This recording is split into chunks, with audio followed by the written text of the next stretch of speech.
Qu'est-ce qui peut pousser un parent à abandonner son enfant? Qu'est-ce qui peut pousser un homme ou une femme à abandonner son conjoint ou sa conjointe?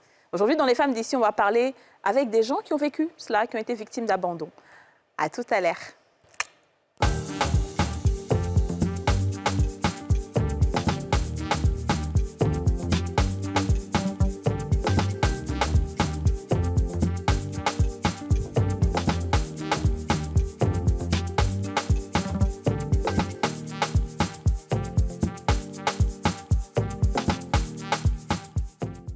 On a tous une bonne raison de suivre Les Femmes d'ici avec Double Millionnaire. Avec son nouveau format plus économique à 1500 francs, découvrez la nouvelle Kirin 10 litres, facile à utiliser.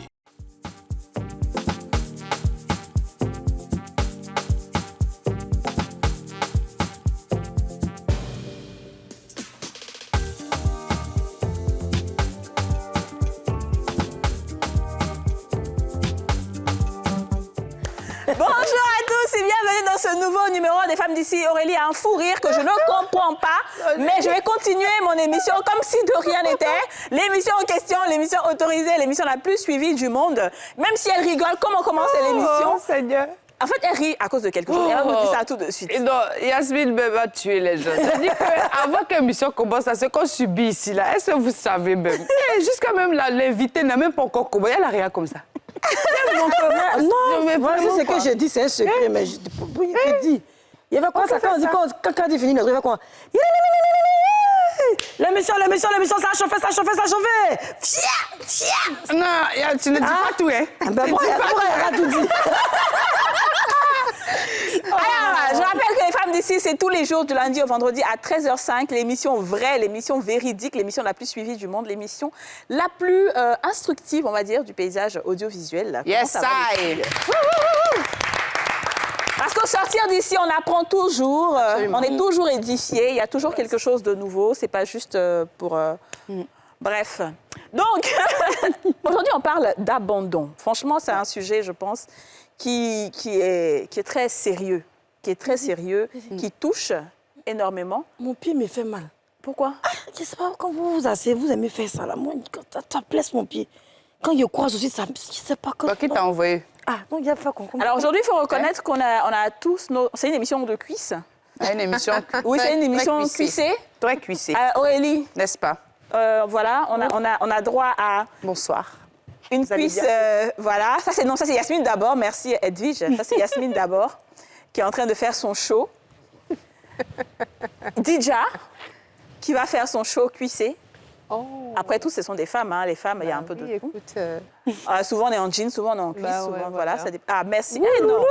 Je rappelle que la réalisatrice s'appelle Edwige Meaka. Elle adore ça. Ensuite, Aurélie, cuissé. Voilà. Le show de Aurélie. Merci à Patrick Edouard pour tout ce beau spectacle. attention. Jean-Marie Monroe façon là. Et ensuite, bon voilà, on a d'autres cuisses qui sont là, qu'on va pas trop montrer. Pas? Pourquoi? Ben, pour Tout est tatouage. Madame Miaka, parlez. Voilà, bon, c'est bon. Merci beaucoup, Edwige. Merci. En tout cas, là, aujourd'hui, là... Voilà, c'est bon, Edwige. Edwige, c'est bon. Alors, on a deux invités sur ce plateau. On a Suzanne Assovi, qui est standardiste. Suzanne Assovi, qu'on va applaudir. Comment vas-tu, Suzanne? Je vais bien. Alors, tu as une histoire assez difficile hein, Oui. à nous raconter. Oui. Parce que toi, déjà, tu as été abandonnée étant enfant. Effectivement. Et ensuite, on t'a encore abandonnée plus tard. D'accord, très bien. On reviendra à cela. Victoire Kra, commerciale. Ça va, Vicky? Oui, ça va bien. Ça va? Oui, ça va. Ton joli visage, là, qui a pu te faire quoi? C'est le père de mon enfant. Qui t'a abandonné? Oui, qui m'a abandonnée dès le début de la grossesse. Incroyable, mais vrai. Les filles, est-ce que vous avez, vous, peut-être eu des gens qui ont été victimes de cela? Ou bien, si vous-même, hein, je ne sais pas, vous avez été victime d'abandon? De qui? En tout cas, bonne Non, question. alhamdoulilah, par la grâce de Dieu, non. Ouais. Mes parents, ils se sont occupés de nous jusqu'à maintenant, quoi. Bon, j'ai pas d'enfant, donc j'ai pas l'expérience non plus de l'abandon du partenaire. Mais je sais que j'ai une amie qui a été abandonné aussi dès les premières heures de sa grossesse. Donc, c'était une belle relation qu'elle avait. Et puis, quand elle est tombée enceinte... En fait, c'est la grossesse qui leur fait peur, j'ai l'impression. Oui, je crois. Mais je pense qu'aussi, c'est la situation du monsieur qui a fait que il est parti parce que c'était quelqu'un qui était marié, quoi. Mais ça, c'est malfrat. Non, mais... Doublement malfrat. Ah oui, c'est malfrat. Donc après sa grossesse, il a disparu de la circulation. C'est même pas genre, je suis là, dès qu'elle lui a annoncé la grossesse, c'est ghosting direct, quoi. Elle n'a plus jamais fait signe de vie. C'est pas vrai. Elle n'a plus jamais réussi à l'appeler. Et je me souviens, j'étais en terminale, elle a vécu vraiment des moments extrêmement difficiles. Quand tu es dans une grossesse et que tu n'arrives même pas à manger, c'est compliqué. Ouais, c'était très dur. C'est pas possible. Et je vois Victoire qui hoche la tête, ça veut dire que tu en sais quelque chose. Ah oui. D'accord, on va en parler. Yasmina, toi, c'est qui tu as abandonné? Mais toi, je ne sais pas si quelqu'un peut t'abandonner. Je ne sais pas si toi, quelqu'un peut t'abandonner. Un de ces 4 matins dans un maquis de lapin, en train de me tromper, je me suis levée moi seule. Je l'ai regardé dans les yeux et dit mon frère au revoir. Mais voici aujourd'hui, NCI m'a lancé. Tu trompes ta femme, faut jamais oublier que la gloire peut arriver à n'importe quel moment. Ça, Comme tu ne voulais pas qu'elle sorte, aujourd'hui on la voit partout. Les 500 beaux sont en place. Et puis tata, tu vas ailleurs, on peut pas respirer. Tu vas à coup, on peut pas respirer. Fais semblant de venir à NCI, on peut...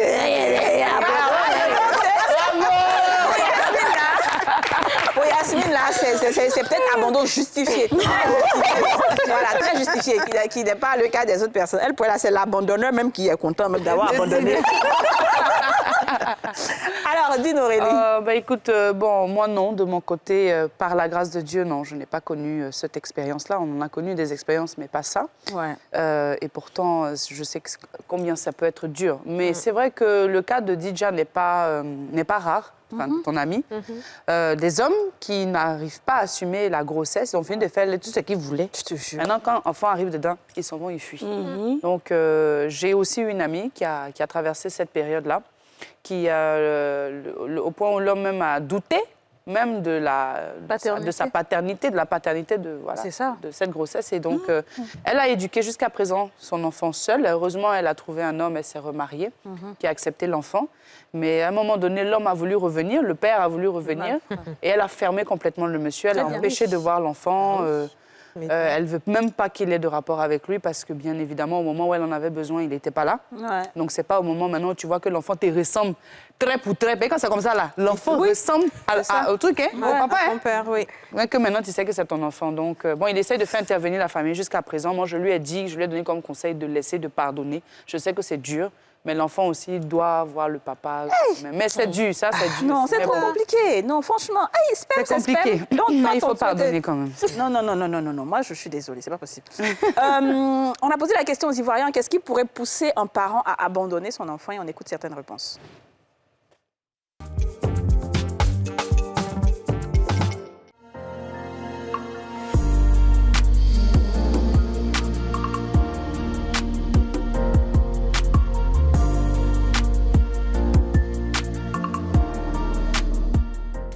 Je ne trouve pas de raison à abandonner son enfant. Il n'y a pas de raison à abandonner son enfant. Moi, selon moi, je ne peux jamais abandonner mon enfant.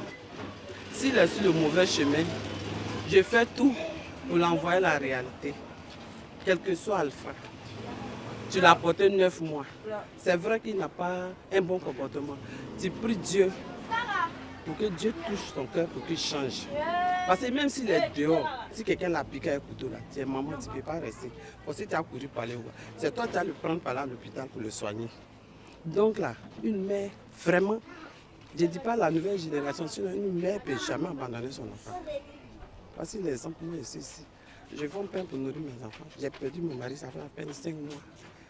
Je ne peux pas abandonner mon enfant pour dire que parce que il est comme ça, il est comme ça. Ce qui peut pousser un parent à abandonner son enfant, c'est que si l'enfant n'écoute pas les parents, du moment où les parents sont en train de lui parler, mettre sur le droit chemin et puis n'écoute pas, il fait ce qu'il veut, bon, les parents peuvent le laisser. Hein, parce que les parents ils te suivent pour que tu aies une ligne droite.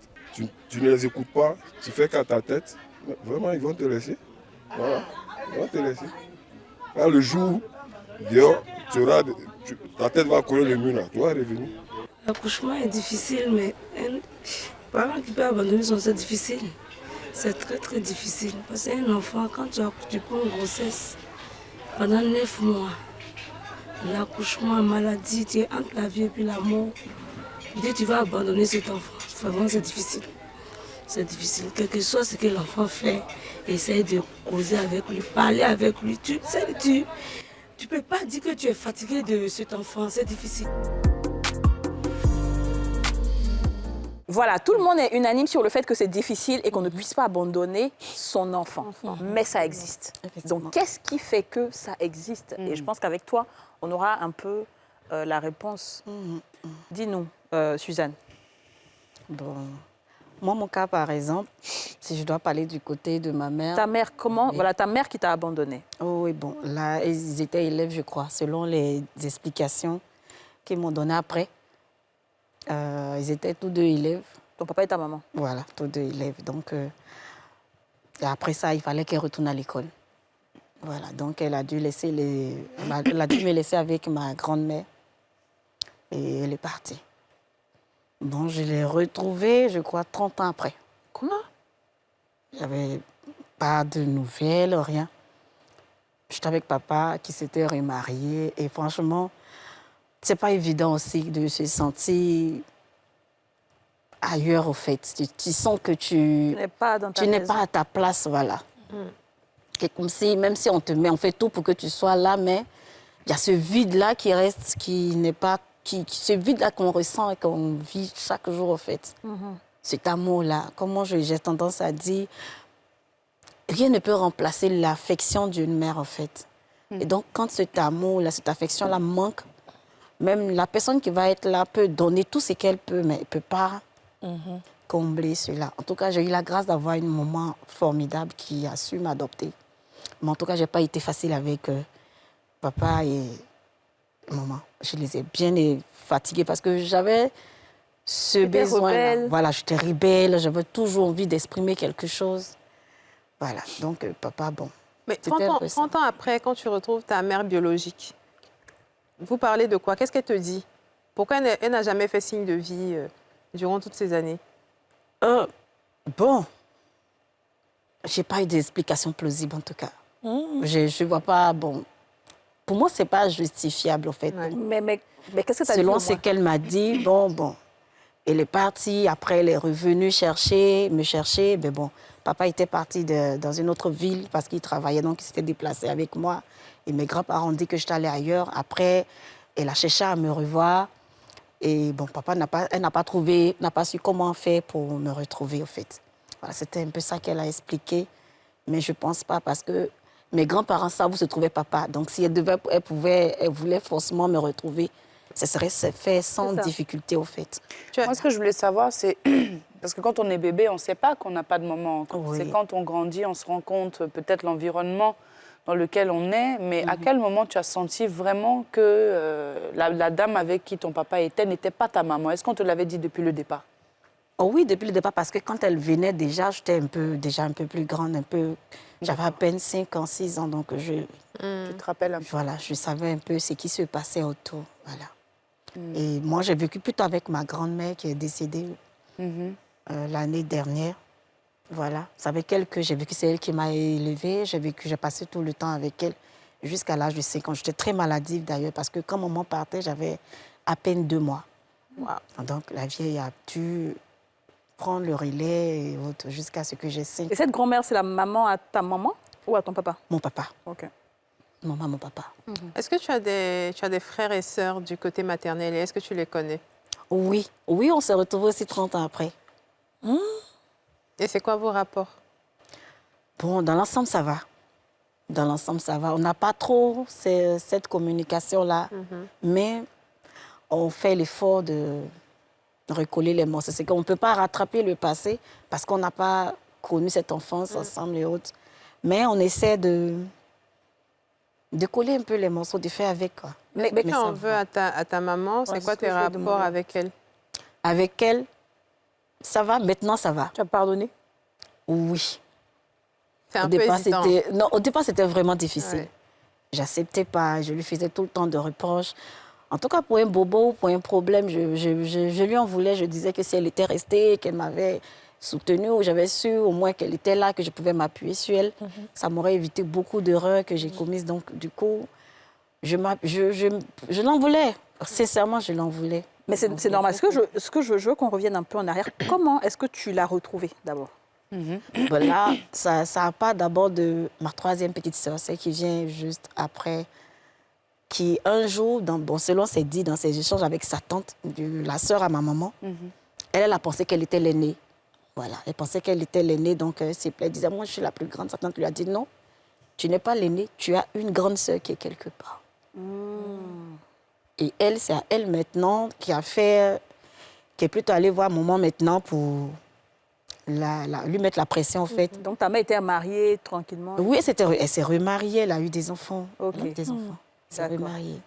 Et donc, bon, comme elle n'avait pas parlé de nous aux autres, eux, ils ne savaient pas qu'ils avaient une sœur quelque part. Donc, du coup, c'était pas évident. Mais quand elle a su qu'elle avait une grande sœur, elle a tout fait. Franchement, elle s'appelle Flore. Elle a tout fait pour me retrouver au fait.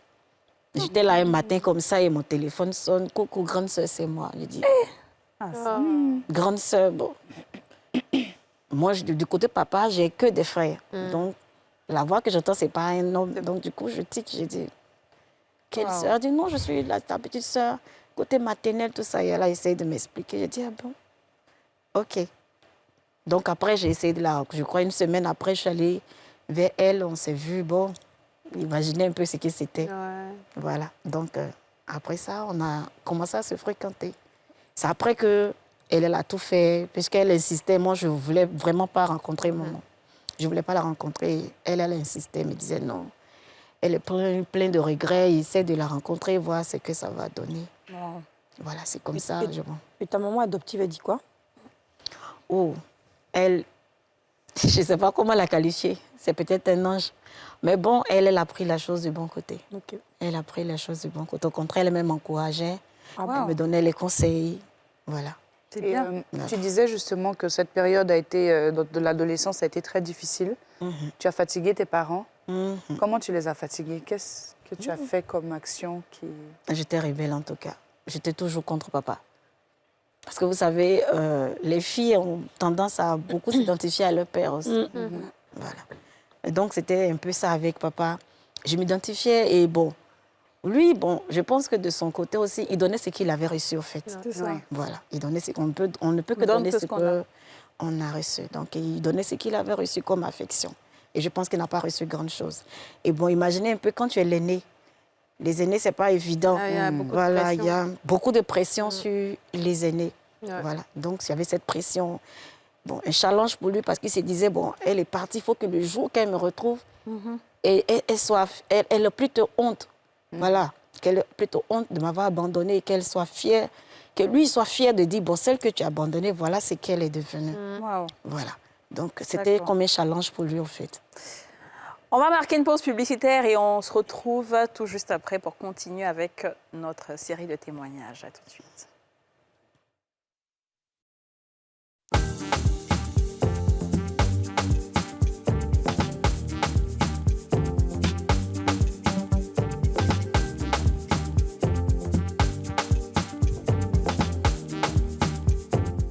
Suzanne Assovi et Victoire Kra ont accepté de partager avec nous leur histoire. On leur dit merci beaucoup, on parle d'abandon et je me tourne vers toi, Victoire. Toi, c'est pas ton parent qui t'a abandonné, mais c'est le père de mon enfant. Ok. Je l'ai rencontré déjà quand j'étais en première année. Ok. Et avec lui, tout était bien. Ah, Seigneur, mon Dieu, tout est toujours bien. Tout était parfaitement bien. Je connaissais ses parents. Il était parti aussi rencontrer mes parents et tout. Et je peux dire même qu'on vivait ensemble. C'est vrai que je partais très souvent parce que j'étais en cité à cause des études, mais je partais très souvent chez lui. Et après 2 ans, il m'a dit, bon, écoute, ça fait un moment qu'on est ensemble, pourquoi ne pas me faire un enfant? Je lui ai dit, Et c'est lui qui a demandé? Oui, c'est lui qui a demandé. Je lui ai dit, je suis encore en arrière, je n'ai même pas de situation stable. Il m'a dit, mais tu parles de quoi? Moi, je peux m'occuper de toi et de mon enfant parce que c'est quelqu'un qui est stable financièrement. Voilà, donc J'ai pensé à ça, j'ai dit, bon, on va y penser ensemble. On va discuter et puis on va voir. Pratiquement 1 an, on en parlait. Fais-moi un enfant, je veux de toi, je veux que tu sois ma femme et tout. J'ai dit, bon, dans ce cas, faisons un planning. Après l'enfant, qu'est-ce qui va se passer? Il dit, déjà après l'enfant, tu auras ta licence. Donc, tu fais 1 an, tu te reposes, après l'allaitement et tout, et moi, je te trouve un boulot. Après ça, on planifie le mariage. Voilà, c'est vrai que c'était pas facile. C'était pas facile, mais j'ai pris sur moi. J'ai dit, mais c'est quelqu'un que j'aime. Il est tout le temps avec moi. C'est mon papa, aujourd'hui, c'est ma maman. Donc, s'il me demande de lui faire un enfant, et puis c'est lui-même qui demande. C'est pas que dans notre jargon, on dit c'est arrivé par accident. C'est pas arrivé par accident. C'est le monsieur qui dit qu'il veut. Donc, pourquoi ne pas prendre la grossesse? Et là, j'ai accepté de prendre la grossesse. Déjà, j'étais à 1 mois quand j'étais allée voir maman, parce que je ne savais pas que j'étais enceinte. Au début, je savais accepté de prendre la grossesse, tu lui as dit que tu avais accepté. Oui, j'ai accepté. Donc, il faisait l'amour dans l'intention de ton Voilà, effectivement, okay, tous deux, on faisait l'amour dans l'intention. Avec l'intention. C'était chic. Ouais. Yasmine, non. Donc, je suis allée voir maman. J'étais allée voir maman toute malade. J'ai dit, maman, ça ne va pas. Dès que maman m'avait dit, mais tu es enceinte, hein? J'ai dit, non, tu aimes trop ça. J'ai dit que tu es enceinte. J'ai dit, bon, d'accord, demain, on va acheter un test ensemble et tout. Et le lendemain, effectivement, j'ai fait le test de grossesse. J'ai vu que c'était positif. Et le méchant en question, il était au Sénégal. Il n'était pas en Côte d'Ivoire, il était allé en mission. Donc, je l'appelle par appel vidéo. Là. Il dit, bon, écoute, tu seras papa. Il dit, mais c'est super, oh, c'est une très bonne nouvelle. Franchement, je prie pour que ça soit un garçon, ce sera mon héritier et tout. C'était bien. Mais c'était la première et la dernière fois. Quoi? Voilà. C'était la première et la dernière fois parce que je devais aller prendre... Que tu l'as eu? Oui. Je devais aller prendre le carnet. Elle m'énerve bien. Oui, Yacine est fâchée, non, il demande son nom maintenant. Je devais aller prendre... Il s'appelle comment? Il faut donner juste un petit initial, juste initial. Donc, je sais, dans le temps, il travaille à la présidence. Actuellement, je ne sais pas où il est. Voilà, donc, je devais aller prendre... Il est jeune? Oui. Il n'a que 34 ans. Mais il n'avait que 34 ans, non? Quand je l'ai connu, il n'avait pas encore 34 ans. C'est maintenant qu'il a 34 ans. Mais est-ce que tu es sûre qu'il est en vie? Oui, parce il est en vie parce que... Il est mort, ça, je touche du bois, hein? Non, mais... tata, j'aurais préféré, excusez-moi, j'aurais préféré, mais ce qui fait le plus mal, c'est que souvent, quand je fais des statuts, le gars, il vient et regarde. Non! Le culot. On n'a pas volé son portable, on n'a pas braqué. Il a encore dit... Ou mais quelqu'un t'a dit qu'il l'a vu en ville. Il est là. Même ma grande soeur le croise plusieurs fois, ici, à Abidjan. Quoi? Il a toujours la présence. Je sais pas, j'ai plus de ses nouvelles et je ne veux même pas avoir de ses nouvelles. Il a gros nez et petit nez. Aïe, aïe, aïe. Parce que je connais un jeune qui a 34 ans. Non, on dit il avait à l'époque. Non, c'est-à-dire que c'est maintenant qu'il a 34 ans. Donc, c'est-à-dire avant, il a la trentaine. L'enfant, quel âge? L'enfant aura 3 ans. Mais tu avais... Enfin, attends, on va pas mettre la charrue avant les deux. On t'écoute. Voilà, donc je suis allée, je devais aller prendre le carnet et faire l'échographie de 3 mois. Je l'ai appelé en vain. Je lui ai laissé des SMS. Il n'a pas répondu, même sur WhatsApp. Pendant qu'il était au Sénégal? Il était revenu en Côte d'Ivoire, il était là, il était à Abidjan. Mais tu savais où il vivait? T'es allée là-bas? Tu vas, ça c'est bon, on te dit qu'il n'est pas là. Pourtant, souvent, il est là, mais on ne te laisse pas rentrer. La même maison dans laquelle tu vas, tu dors là. Quand tu vas, on te dit qu'il n'est pas là. Mais quand il a disparu comme ça, tu n'as pas essayé de faire intervenir la famille qui contacte sa famille, au moins pour... Si, parce que moi, mon papa est encore habillé. Mon papa m'a dit, non, on va mettre la justice au devant. Et il y a maman qui a dit, lorsqu'une femme est enceinte et qu'elle fait un enfant, c'est pour elle l'enfant. C'est pas pour l'homme avec qui elle a fait l'enfant. Donc j'ai dit à maman, mais je fais comment pour m'occuper de l'enfant, sachant que j'ai même pas un diplôme assez conséquent pour pouvoir me trouver du boulot. Non, mais ça, c'est prémédité. Voilà. Ah oui, bien sûr. C'est comme un homicide comme une volontaire. vengeance même. Parce que c'est lui qui t'a poussé, tu ne voulais pas. C'est lui qui t'a poussé à faire lui, la servante aussi. Quand il a l'argent, mais... Mais oui, il a l'argent. Il a l'argent. Donc, je suis partie. Il y a ma grande soeur. Pas mon bébé, il est grand de taille, mais il a un coup. Il est grand de taille, mais un peu moins. Non, il est très grand. Ah, ça que c'est pas le Dieu, merci. Il est très grand. Donc, je suis partie. Il y a ma grande sœur qui est sage-femme. Ah, ma chérie, on sait jamais. Peut-être que tu vas expliquer ton problème. Déjà, c'est quelqu'un. C'est ça. Donc... On va le chercher. Il y a ma grande sœur déjà qui est sage-femme. C'est elle qui me suivait lors de ma grossesse. Donc, tu as la chance d'avoir... Oui, c'est chez elle que je suis allée rester. Et c'est elle qui me donnait très souvent l'argent pour aller faire les échographies. C'est d'ailleurs elle-même, à tout moment, quand elle sortait, elle achetait un petit truc, que ce soit pour enfants garçons ou enfants femmes. Comme ça, merci, ma chérie, vraiment. Merci. Voilà. Et donc, il y a maman aussi qui était là. Maman ne m'a pas lâchée. Ouais. Et sans oublier que je suis beaucoup croyante. Donc, à tout... Excusez-moi. À tout moment, je partais, je fléchissais, je me disais, bon, Seigneur, tu m'as envoyé l'enfant, je n'ai pas avorté. Ouais. Donc, donne-moi les moyens pour pouvoir m'en occuper. Et tout est parti comme ça. L'enfant, je l'ai eu à 8 mois. À force de réfléchir, pleurer toutes les nuits, je suis restée seule. C'était ma première grossesse. Tout ça, donc... C'était pas facile, franchement, c'était pas facile. Mais là encore, lorsque j'étais enceinte, ça allait. Parce que l'enfant, il était dans mon ventre. Il n'était pas encore sorti pour dire que je dois acheter les couches. Merci. Je dois acheter les couches, je dois m'occuper de lui et tout et tout. Et l'enfant, il est né à 8 mois, très maladif. Ah oui. On a passé pratiquement 2 semaines au CHU de Cocody. Mais ma chérie, tu sais qu'à la présence, ceux qui travaillent là-bas, leurs copines ont droit à chose, couverture médicale. Voilà, s'il a déclaré, on ne peut pas le laisser. On ne va pas le laisser. Non, il est méchant, hein. Ça seulement, ça me fait très mal ton histoire. Ouais, donc, il a qu'à la tenue. Parce que c'est pas pour faire xénophobe. Djoula. Djoula. Eh, ma chérie, toi aussi. Il est grand de taille. Bon, en même temps aussi, à la présence, tout le monde est grand de taille. Un peu de même. Ouais, moi, je dirais. Mais ça, les Djoula font pas ça. Ça m'étonne. Ça m'étonne. Ça m'étonne. Pourquoi Djoula fait pas ça n'est pas l'homme? Non, les Djoula font pas ça. Ça me fait mal. Lui, il a été adopté. Il y a maman qui m'a pris pour aller avec elle pour me soigner, soigner l'enfant aussi, tout ça. Et j'étais obligée de laisser le bébé pour aller soulever des casiers uniquement dans le but d'avoir de l'argent.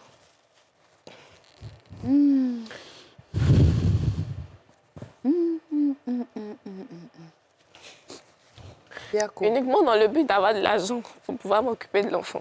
Et après, j'ai fait une formation de commercial à Solibra, à Bengurupa, ici à Abidjan.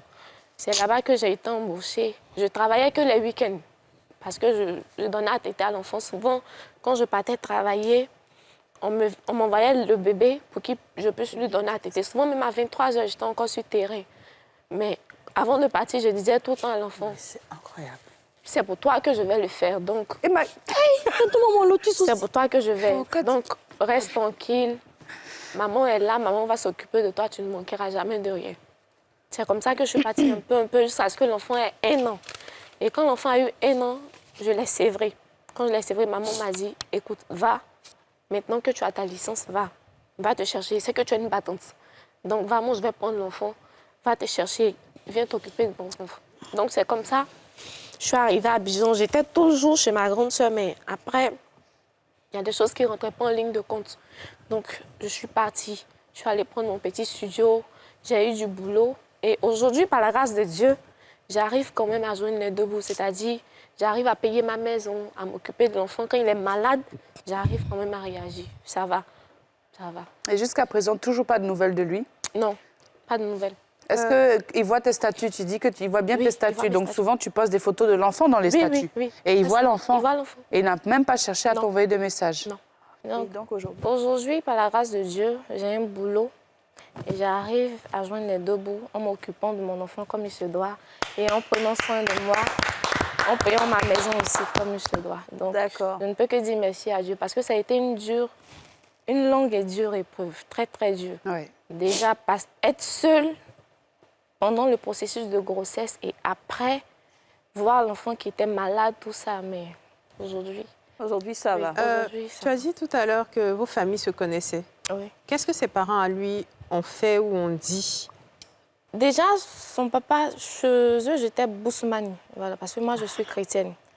Chez eux, j'étais... Mais il y a sa maman qui disait à tout moment, il ne faut pas fatiguer la petite, il ne faut pas fatiguer la petite, elle est tellement gentille, c'est comme ci, c'est comme ça. Mais son papa, lui, ne voulait pas. Vous, les Djoula, là. Vous, les Djoula, là. Vous savez qu'elles sont bousmanie, mais vous ne les laissez pas. C'est ça. Vous faites les enfants aux gens vous les abandonnez, ou bien elles sont là, elles croient qu'elles sont dans des relations, et les jeudis, vous faites vos mariages, vous êtes obligés. Allez prendre vos sœurs directement, en fait. Je comprends pas. C'est ça, il a dit que peut-être qu'elle portait chance au gars. Quand elle a eu un enfant, il l'a mis dedans. Parce que vous partagez même le même. Si elle portait vraiment chance à elle, il n'allait pas l'abandonner. C'est pas forcément ça. C'est ça que je dis, c'est de la méchanceté. C'est ça. Parce que toi, tu connais tes parents. Tes parents, tu sais très bien la femme que tes parents vont accepter ou pas.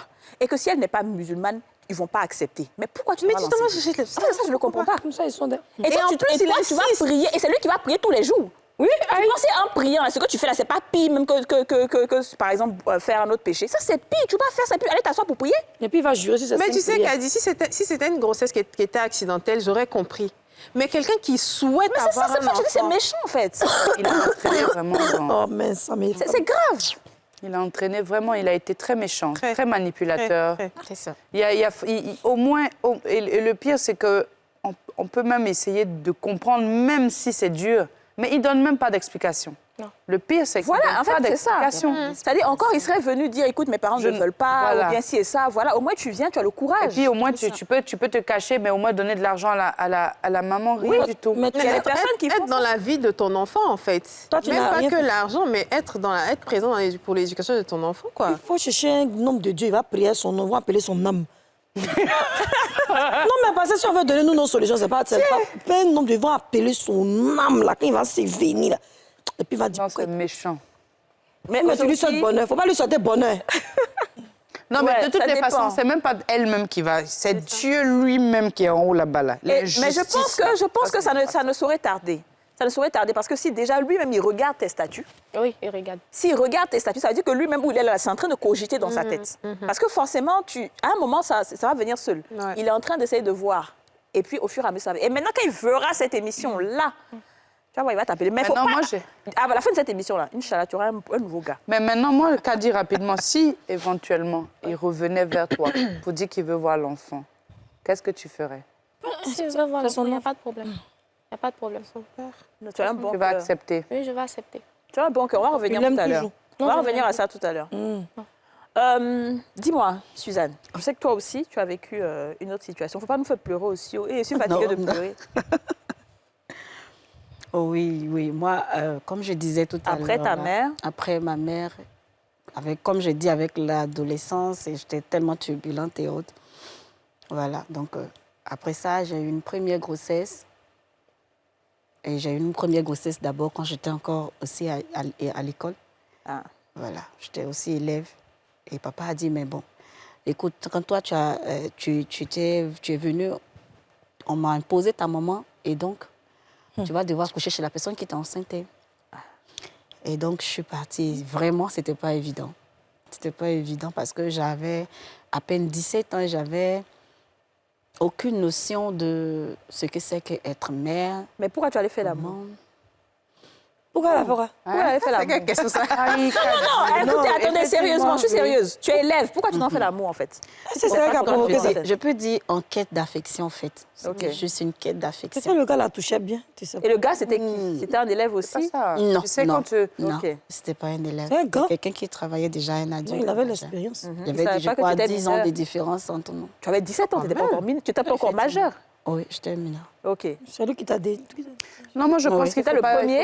Faut pas juger, c'est juste... C'est pas juger, c'est des questions, en fait. Je te demandais pourquoi est-ce qu'elle fait... Dieu, alors qu'elle sait que ça peut avoir... À un moment donné, quand il y a l'adolescence, on passe tous par une période où on a un besoin d'affection, on est amoureuse de quelqu'un. Surtout quand on est abandonné par des parents et tout. On a la recherche de quelqu'un qui veut nous protéger. C'est ça qu'elle a voulu expliquer. C'est malheureusement... C'était ça. C'est le vieux qui a dit ça. La recherche d'affection de quelqu'un qui pouvait me protéger, me comprendre, m'écouter. Voilà, c'était un peu ça, en fait. Et qu'est-ce qu'il te promettait? Bon, pas grand-chose. Moi, j'étais juste enfant, naïve et autres. Il était marié. Non, l'amour était largement suffisant, je pense. Voilà, moi, j'avais juste besoin d'affection, c'était tout. Et pour moi, ça... Du moins, j'avais l'affection, c'était suffisant pour moi. Voilà, c'était pas comme si je recherchais un foyer ou quoi. Non, c'était pas ça. D'accord. Et vous vous enceinte. Ouais. Voilà, donc c'est ça, je me suis retrouvée enceinte. Donc, je me suis retrouvée aussi chez lui, aussi sa maman. Bon, elle qui ne m'acceptait pas.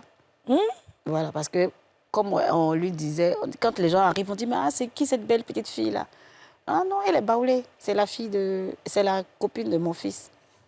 C'est qu'elle a fait les baoulés encore. Le fait que je sois baoulée... Ils sont quoi encore? Et il a attiré, il est Dieu, mais si moi je suis fatiguée là, franchement, c'est encore bien dit Djoula, franchement. Djoula, tu t'es levé, tu partais mettre c'est mieux. C'est bon. On sait qu'on fait des frères Djoula. Donc c'était un peu ça, et là-bas, c'était pas évident. Et elle m'a pas fait cadeau. Elle t'a pas fait cadeau? Non. Elle m'a pas fait cadeau. Je portais même des choses que, bon, une femme enceinte ne devait pas porter sur la tête. On allait au champ, on venait avec les travaux, on peut porter les bagages aussi lourds. Voilà, donc on faisait tout ça et bon, moi je ne voyais pas trop ça en mal parce que, voilà, comme des corvées, bon, pour moi c'était normal. Bon, ce qui m'a un peu fatiguée, c'est quand j'ai accouché, où elle me disait, bon, écoute, ici, c'est pas moi qui paye la facture de l'eau, donc tu vas devoir aller te laver au marigot. Je venais à peine d'accoucher, même pas une semaine, et je partais au marigot. Donc tous les villageois étaient carrément indignés de me voir, toute petite, frêle là, aller dans un marigot, me laver. Comme vous savez, la femme qui vient d'accoucher, je ne savais pas tout ça, je ne connaissais pas. Donc, je partais me laver avec même du sang qui était encore là, au marigot, je vivais tout ça. Donc, et son fils? Vous n'avez jamais vu de génie là-bas? Il m'avait laissé chez sa maman et il était parti. Madame, vous n'avez pas vu de génie bien rêver la nuit? Il y a un esprit de l'eau qui vous protège? Non. Moi, je pense que peut-être... les prières de papa m'accompagnaient toujours. Amen. Parce que papa est beaucoup croyant. Donc, je pense que ses prières, malgré sa colère, mais ses prières... C'était à quelle ville? Dans quelle ville on dit? Comment? C'était dans quelle ville? J'étais à l'épée. À l'épée, oui, c'est là-bas. Mais du coup, après l'accouchement et tout ça, le père, il est revenu. Qu'est-ce qui s'est passé? Oui, lui, il était à Abidjan quand moi, j'étais à l'épée avec sa maman. Excusez-moi. Et après, je suis revenue en famille. Parce que là, j'ai failli même perdre la vie. Parce qu'il est arrivé que j'ai eu des sueurs froides, j'avais froid, je faisais pratiquement 40 de fièvre. J'étais très malade. Et elle, bon, elle ne s'en occupait pas. La maman en question? Oui, bon. Non, il faut une pub pour ça. Ce que tu dis là, c'est trop fort. Il faut une pub. On n'a que des histoires fortes. On marque une pause publicitaire et on se retrouve tout juste après.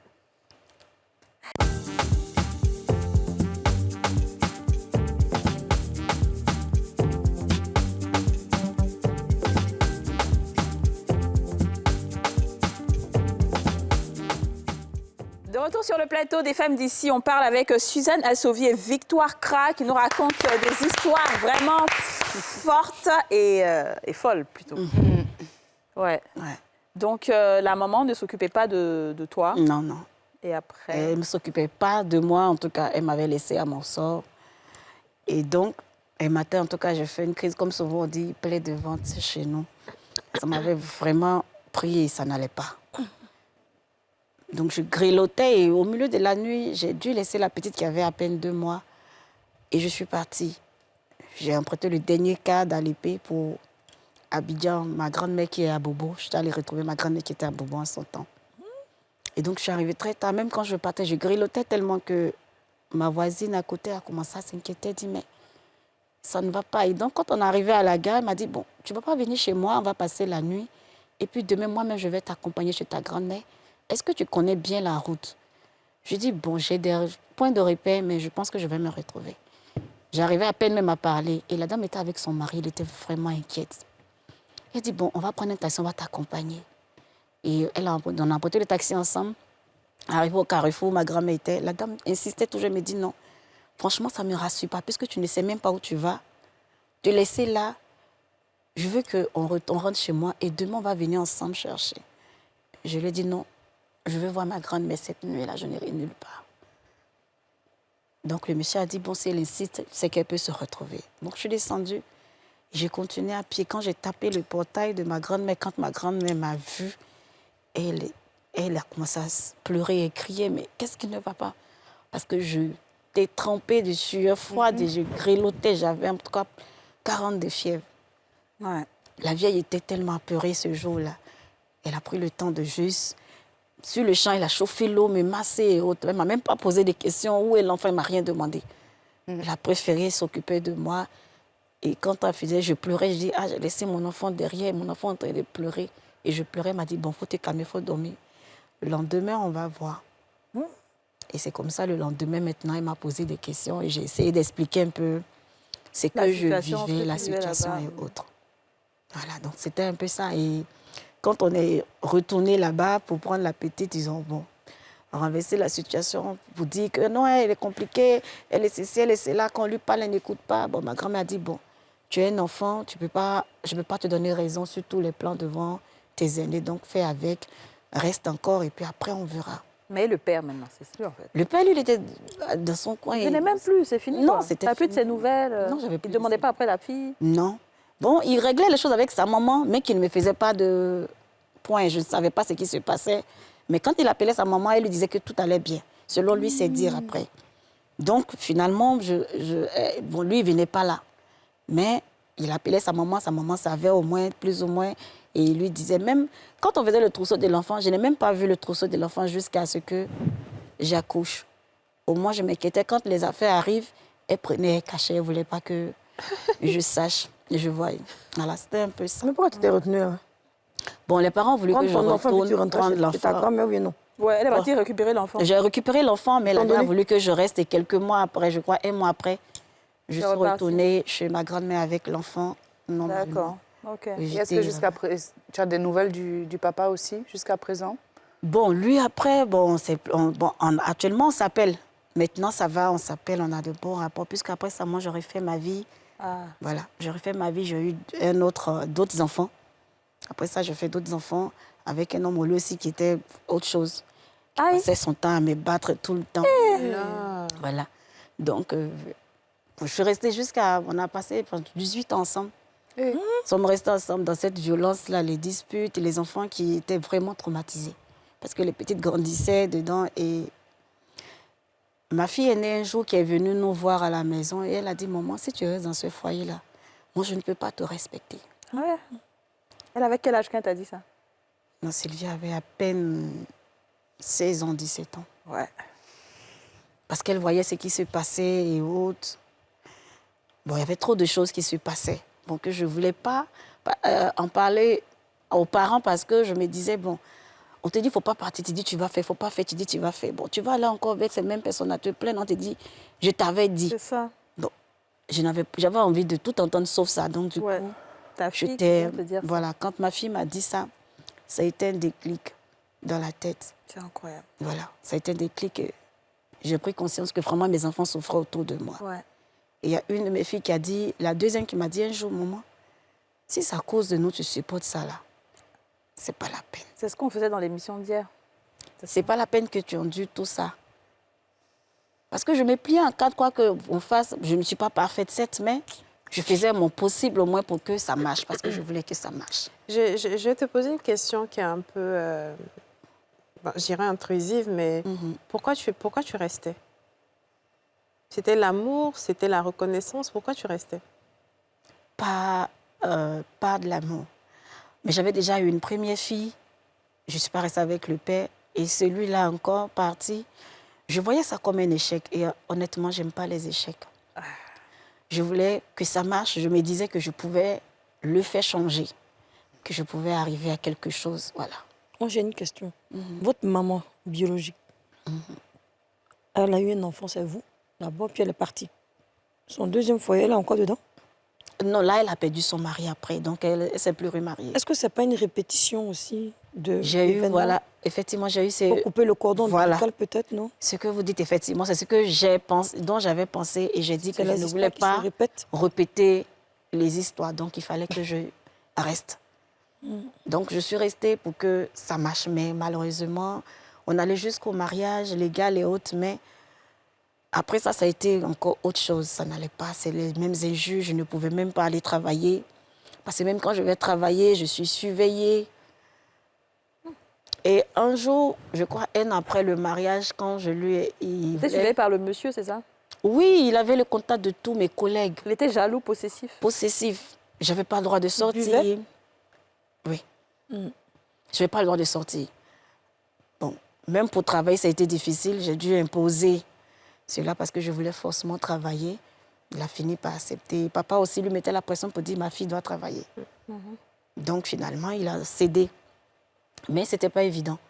Ce n'était pas évident parce que Même quand j'ai 1 heure de retard, par exemple, si je dois quitter le plateau pour Abobo, les embouteillages, je finis à 18 h. Avec les embouteillages, si j'arrive à 21 h, là, je suis capable de rester dehors. Hein. Je vais taper le portail. Souvent, les enfants même vont pleurer, insister pour qu'ils puissent ouvrir le portail. C'est la torture. Voilà, c'était pas évident. Et par moments même, quand je rentre à la maison ou quand je suis malade, c'était pas son souci. Et tu fais 18 ans dans ça? Oui. Par moments même quand je suis très malade, je ne peux même pas me lever, je fais une forte fièvre. C'est là que cet homme-là est incité. Vous pouvez comprendre. Et quand je dis non, je ne veux pas.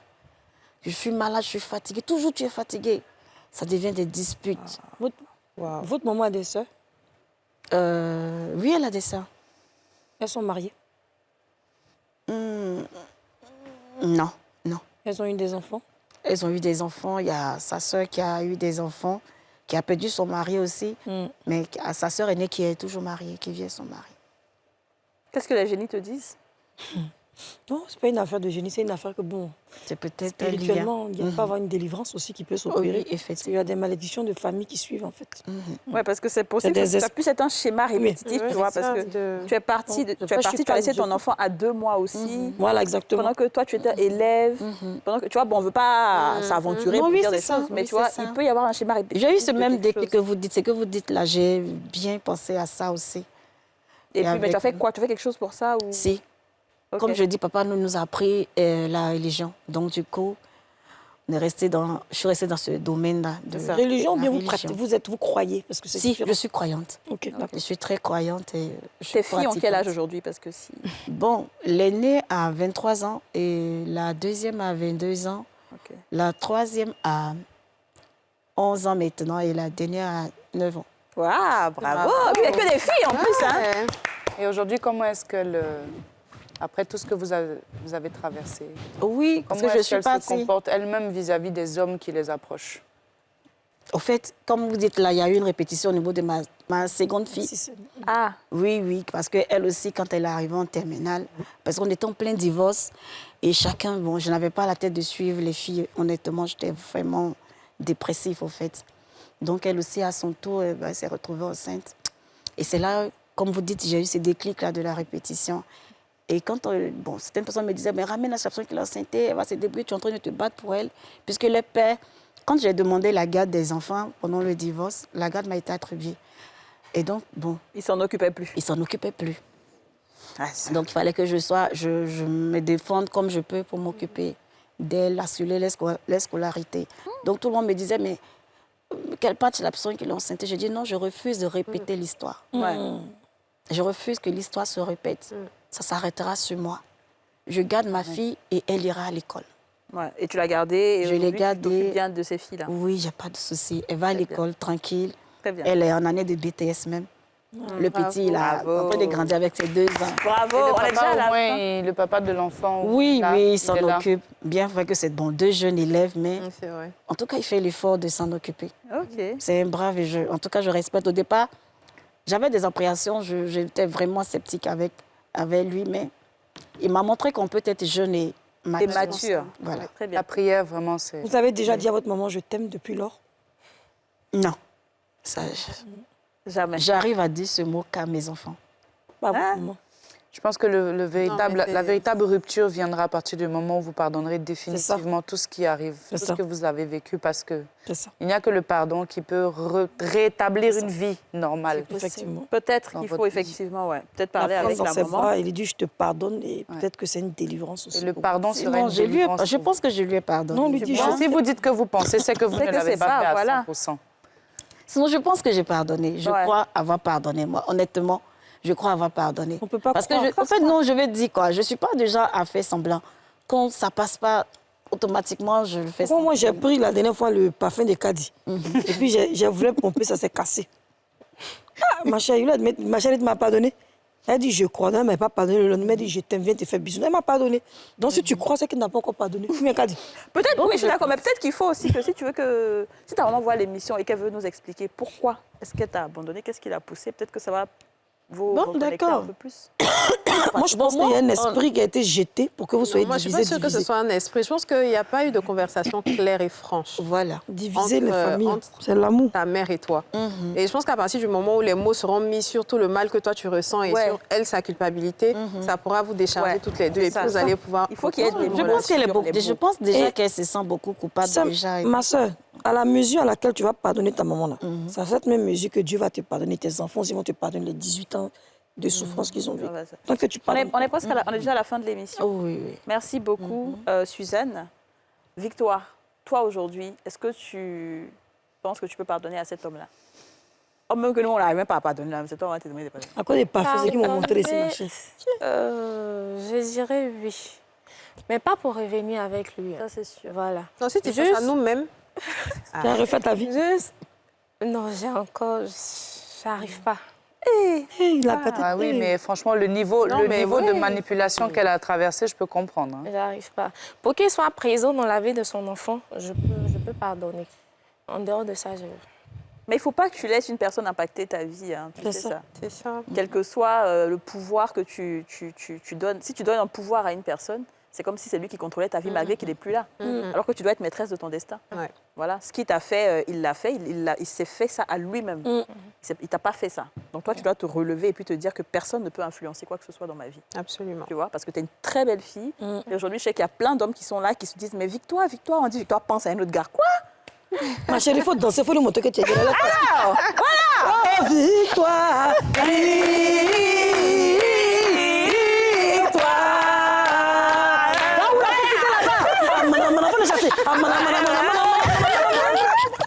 Merci beaucoup. Merci à toutes les deux d'avoir été avec nous, vraiment. Et on espère que ces histoires-là vont édifier tout le monde. On se retrouve lundi pour un nouveau numéro des Femmes d'ici. Bye bye. Aurélie Ploya. Vous venez de suivre Les Femmes d'ici avec Double Millionnaire. Avec son nouveau format plus économique à 1500 francs, découvrez la nouvelle Kiren 10 litres, facile à utiliser.